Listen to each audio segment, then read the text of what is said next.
आनंदपुर नाम का एक बहुत ही खूबसूरत और हरा भरा गांव था। इस गांव की शामें बहुत खास हुआ करती थी, क्योंकि जैसे ही सूरज ढलता था, पूरे गांव की गलियों में एक बहुत ही लजीज और मनमोहने वाली खुशबू फैलने लगती थी। ये खुशबू आती थी गांव के नुक्कड़ पर बनी एक छोटी सी पुरानी लेकिन बेहद साफ सुथरी दुकान से। ये दुकान थी हमारे दीनानाथ दादाजी की। दादाजी की उम्र 70 के पार थी। उनके बाल सफेद हो चुके थे, लेकिन उनके हाथों में जो जादू था वो उम्र के साथ और भी जवा हो गया था। दादाजी पूरे इलाके में अपनी स्वादिष्ट चिकन करी के लिए मशहूर थे। उनकी चिकन करी में कोई ऐसा स्वाद था जो बड़े बड़े होटलों में भी नहीं मिलता था। जो भी एक बार दादाजी की चिकन करी खा लेता वो उसका दीवाना हो जाता था। अरे बेटा श्याम, आज तो बहुत दिनों बाद दिखाई दिए। तुम्हारी पढ़ाई कैसी चल रही है शहर में? लो, आज तुम्हारे लिए मैंने तरी वाली चिकन करी बनाई है, बिल्कुल वैसे ही जैसे तुम्हें पसंद है। अच्छे से पेट भर कर खाना। दादाजी, शहर में कितने भी बड़े रेस्टोरेंट में खा लूं, लेकिन जो बात आपके हाथों की इस चिकन करी में है वो कहीं और नहीं। ऐसा लगता है जैसे आपने इसमें कोई जादुई मसाला मिलाया हो। दादाजी बस मुस्कुरा देते। उनकी दुकान पर अमीर गरीब हर कोई आता था। अगर किसी के पास पैसे कम भी होते तो दादाजी उसे कभी भूखा नहीं जाने देते थे। उनका मानना था कि खाना पेट भरने के लिए होता है, तिजोरी भरने के लिए नहीं। उनकी इसी नेकी और प्यार की वजह से उनकी दुकान पर हमेशा लोगों की भीड़ लगी रहती थी। दादाजी की इस बढ़ती हुई शोहरत से गांव का एक अमीर और घमंडी आदमी बहुत जलता था। उसका नाम था सेठ रमेश। रमेश ने हाल ही में गांव के हाईवे पर एक बहुत बड़ा और चमकदार रेस्टोरेंट खोला था। उसने अपने रेस्टोरेंट में शहर से महंगे शेफ बुलाए थे, खूब सारी लाइटें लगवाई थी और बड़े बड़े पोस्टर छपवाए थे। लेकिन इतनी सजावट और दिखावे के बाद भी रमेश के रेस्टोरेंट में कोई ग्राहक नहीं आता था। जो भी हाईवे से गुजरता वो रमेश के आलीशान रेस्टोरेंट को छोड़कर दादाजी की छोटी सी दुकान पर जाकर चिकन करी खाना पसंद करते थे। रमेश गुस्से में अपने मैनेजर से बोला, आखिर बात क्या है? मैंने इस रेस्टोरेंट में लाखों रुपए पानी की तरह बहा दिए। मेरे पास शहर के सबसे बेहतरीन बावर्ची हैं, सबसे महंगे मसाले हैं, फिर भी ये लोग उस बूढ़े दीनानाथ की झोपड़ी में मक्खियों की तरह क्यों भिनभिनाते रहते हैं? क्या मिलाता है वो अपने उस सड़े हुए चिकन में जो लोग खींचे चली जाते हैं? मैनेजर डरते हुए बोला, सेठ जी, मैंने सुना है कि दादाजी के पास कोई पुश्तैनी और गुप्त मसाला है। वो मसाला वो खुद बनाते हैं और किसी को नहीं बताते। उसी मसाले की वजह से उनकी चिकन करी का स्वाद इतना लाजवाब होता है कि जो एक बार खा ले वो बार बार वहीं जाता है। रमेश आंखें सिकुड़ते हुए बोला, अच्छा, तो ये बात है। एक गुप्त मसाला। अगर वो मसाला मेरे हाथ लग जाए तो मैं उस बूढ़े की दुकान हमेशा के लिए बंद करवा दूंगा। फिर सारे ग्राहक मेरे इस शानदार रेस्टोरेंट में आएंगे और मैं इस इलाके का सबसे अमीर आदमी बन जाऊंगा। रमेश ने एक बहुत ही चालाक योजना बनाई। उसने अपने सबसे भरोसेमंद और शातिर नौकर बिरजू को बुलाया और उसे एक गरीब बेसहारा लड़के का नाटक करने को कहा। ध्यान से सुन बिरजू, तुझे उस बूढ़े दीनानाथ की दुकान पर काम मांगना है। वो बहुत दयालु बनता है, तुझे काम पर रख लेगा। तेरा काम बस इतना है कि तुझे उस गुप्त मसाले का पता लगाना है। जैसे ही तुझे वो जादुई मसाला मिले, उसे चुपचाप चुराकर मेरे पास ले आना। इसके बदले में मैं तुझे मुंह मांगा इनाम दूंगा। बिरजू रोते हुए दादाजी की दुकान पर पहुंचा और रोने का नाटक करते हुए बोला, दादाजी, मैं बहुत दूर से आया हूँ।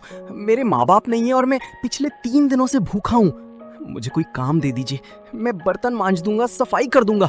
बस मुझे 2 वक्त की रोटी दे दीजिए। दादाजी ने बिरजू को ऊपर से नीचे तक देखा और तरस खाते हुए बोला, अरे बेटा, रो मत। जब तक दीनानाथ जिंदा है, इस गांव में कोई भूखा नहीं सोएगा। तू आज से यहीं रहेगा। काम की चिंता मत कर, पहले पेट भरकर खाना खा ले। बिरजू दादाजी की दुकान पर रहने लगा।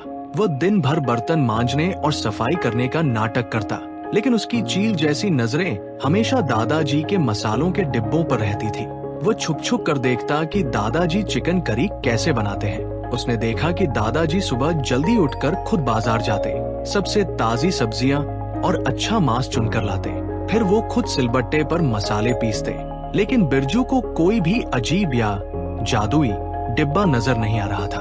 कई दिन बीत गए। एक रात जब दादाजी सो रहे थे, बिरजू की नजर एक पुराने लकड़ी के संदूक पर पड़ी जो हमेशा ताले में बंद रहता था।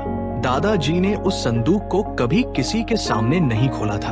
बिरजू की आंखें चमक उठी, मन ही मन में बोला, जरूर इसी संदूक में वो जादुई मसाला है। ये बूढ़ा बहुत चालाक है, इसीलिए इसे ताले में बंद करके रखता है। आज रात ही मैं इसे चुरा लूंगा और सेठ जी से अपना इनाम लूंगा। आधी रात को जब पूरा गांव गहरी नींद में था, बिरजू ने चुपके से दादाजी के तकिए के नीचे से चाबी निकाली, संदूक खोला और उसमें से एक छोटी सी मखमली थैली निकाली। थैली से मसालों की बहुत ही धीमी धीमी खुशबू आ रही थी। बिरजू ने थैली उठाई और रातों रात भागकर सेठ रमेश के पास पहुंच गया।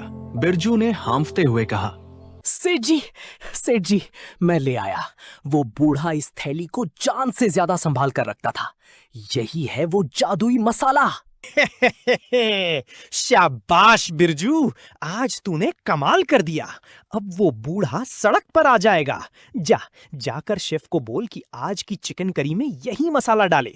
आज से मेरे रेस्टोरेंट में ग्राहकों की लाइन लगेगी। अगले दिन रमेश के रेस्टोरेंट में खूब जोरों शोरों से चिकन करी बनाई गई। रमेश ने पूरे गांव में ऐलान करवा दिया कि दादाजी से भी अच्छी चिकन करी अब उसके यहाँ मिलेगी, वो भी आधे दाम पर। मुफ्त का खाना समझकर गांव के कुछ लोग रमेश के रेस्टोरेंट में पहुंच गए।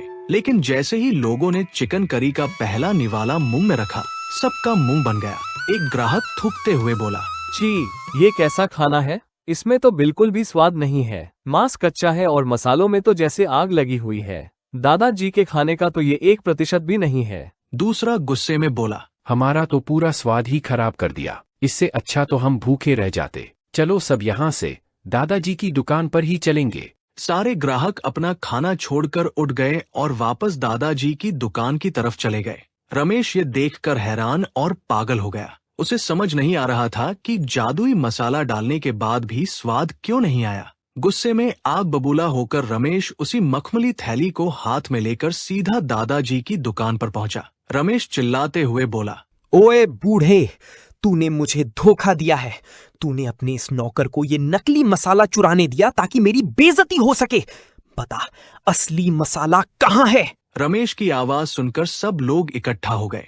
बिरजू भी डर के मारे रमेश के पीछे छुप गया। दादाजी बहुत शांत थे। उन्होंने रमेश के हाथ से वो थैली ली और मुस्कुराते हुए शांति से बोले, सेठ रमेश, मैंने तुम्हें कोई धोखा नहीं दिया। ये चोरी तुम्हारे नौकर ने मेरी पीठ पीछे की है। और रही बात इस थैली की, तो इसमें कोई जादुई मसाला नहीं है। इसमें मेरी स्वर्गीय पत्नी की राख और गांव की मिट्टी का एक छोटा सा अंश है, जिसे मैं अपनी जान से ज्यादा संभाल कर रखता हूँ। दादाजी की बात सुनकर रमेश और बिरजू दोनों के होश उड़ गए। पूरा गांव रमेश को थू थू करने लगा। अगर इसमें मसाला नहीं है तो तुम्हारी चिकन करी में इतना स्वाद कहाँ से आता है? मैंने दुनिया के सबसे महंगे मसाले इस्तेमाल किए, फिर भी मेरा खाना तुम्हारे खाने के आगे फीका क्यों है? सेठ जी, खाना सिर्फ मसालों और महंगी चीजों से नहीं बनता। खाने में स्वाद आता है बनाने वाले की नीयत से। तुम जब खाना बनवाते हो तो तुम्हारा ध्यान सिर्फ पैसों पर होता है, तुम्हारी नजर तिजोरी पर होती है। तुम्हारे शेफ सिर्फ अपनी पगार के लिए खाना बनाते हैं। लेकिन जब मैं खाना बनाता हूं तो मुझे इन ग्राहकों में अपना परिवार दिखता है। मैं सुबह उठकर सबसे ताजी सब्जियां इसलिए लाता हूं क्योंकि मैं अपने परिवार को बासी खाना नहीं खिला सकता।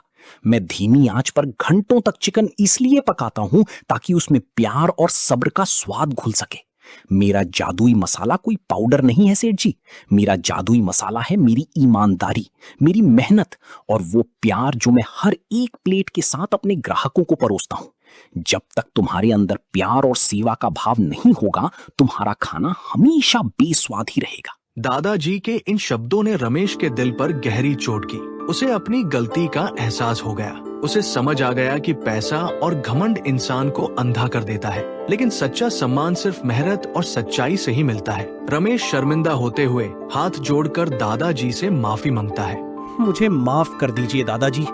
मैं अपने पैसों के घमंड में अंधा हो गया था। मैंने आपका नुकसान करने की कोशिश की, लेकिन आपने आज मेरी आंखें खोल दी। मुझे समझ आ गया है कि कामयाबी का कोई शॉर्टकट नहीं होता। दादाजी ने मुस्कुराकर रमेश को माफ कर दिया। उस दिन के बाद रमेश बदल गया। उसने अपने रेस्टोरेंट में भी ताजी चीजें इस्तेमाल करना शुरू किया और ग्राहकों से प्यार से पेश आने लगा। लेकिन दादाजी की वो छोटी सी दुकान आज भी पूरे गांव की शान है, क्योंकि वहाँ सिर्फ चिकन करी नहीं मिलती, वहाँ मिलता है दादाजी का बेइंतहा प्यार। तो दोस्तों, याद रखिए, चाहे आप कोई भी काम करें, अगर उसमें आपकी ईमानदारी, मेहनत और दूसरों के लिए प्यार शामिल है, तो आपकी सफलता की खुशबू भी दादाजी की चिकन करी की तरह दूर दूर तक फैलेगी।